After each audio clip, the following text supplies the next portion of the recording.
Christian. Oh! Yung kay Christian po kuya, need lang po i-clean yung side and then shorten dito po sa back. Para pag inaayos niya, mas makikitang forma po dito sa harap. Si Marco po, since bistiso siya, maganda sa kanyang i-keep lang natin yung lead dito ibabaw, tapos ipisan sa side. Kinabahan ako! Mama, you won't look like tobacco anymore. Parang ginanon yung buhok ko, kuya ba? Sabi ko, yung buhok ko, babay na. Ay, sobrang professional nila, kuya. Oh my God! Sira ulo! Sobrang tumaba yung puso ko kasi nga pinagura naming lahat. Yung parang worth it na worth it. Libre pa. Talagang perfect. My mind reminds me of Liza Soberano. It's the hair. I know how Liza looks like because she's my celebrity crush.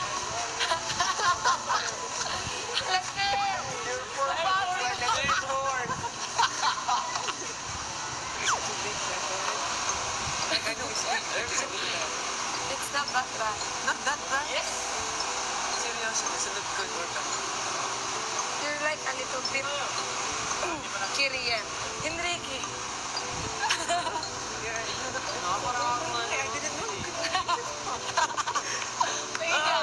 Matapos ang makeover ni Maymay, kinamusta siya ni Kuya sa confession room.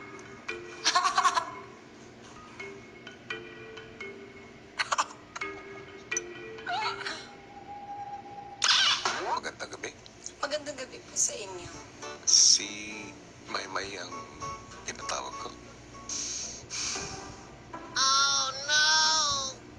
Ako si Maymay. Maymay? Kinikilig ako. Maymay? Marydale Entrada? Yes po, kuya. Ngayon, may napapansin na ba kayo? Napakaganda.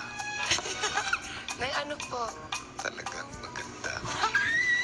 Nang ano nga? Naggabi. Bakit, kuya? May kasalanan ba akong nagawa sa'yo? Ha? Bakit di mo masabi yon? Gusto ko.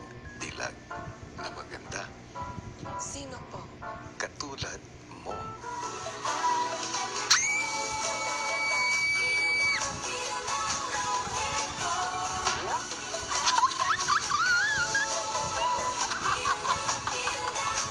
Oh my gosh, kuya! Sinong galing yun? Susunod!